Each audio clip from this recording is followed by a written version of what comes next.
बच्चों आज के क्लास में हम सीखेंगे तो चश्मे हे वाले अल्फाज। अल्फाज हमने लिखना सीखा, जो चश्मे हे वाले अल्फाज। आज की क्लास में हम सीखेंगे दाल और डाल से। दाल और डाल से मैं लिखना सिखाऊंगी। अब यहाँ पर देखिए, दाल में हमें दो चश्मे हे मिलाना है। दाल में हमने दो चश्मे हे मिलाया तो क्या हुआ, ये हो गया ध। इसकी आवाज ध की निकलेगी। अब ध से हम लिखेंगे, यहाँ देखिए दाल में दो चश्मे हे जब हम मिलाएं ध हुआ, इसी में हमें काफ मिलाना है, ये क्या हो गया धक। अब दूसरा अल्फाज हम लिखेंगे धुन।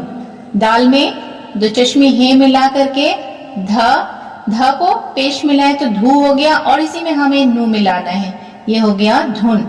ध से हमने क्या सीखा है, धक धुन। अब दूसरा अल्फाज है डाल।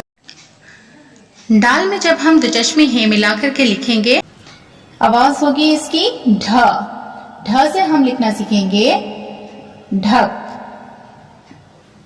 ढक। ये देखिए, दाल में दो चश्मे हे मिला के ढ लिखे, ढ में काफ मिलाए, डाल और ये दो चश्मे है ढ में अलिफ हमने मिलाया तो ये क्या हुआ ढा, और ये लाम, ये हो गया ढाल। दाल और डाल से हमने सीखा है, दाल से हमने ध लिखना सीखा है, डाल से हमने ढ लिखना सीखा है।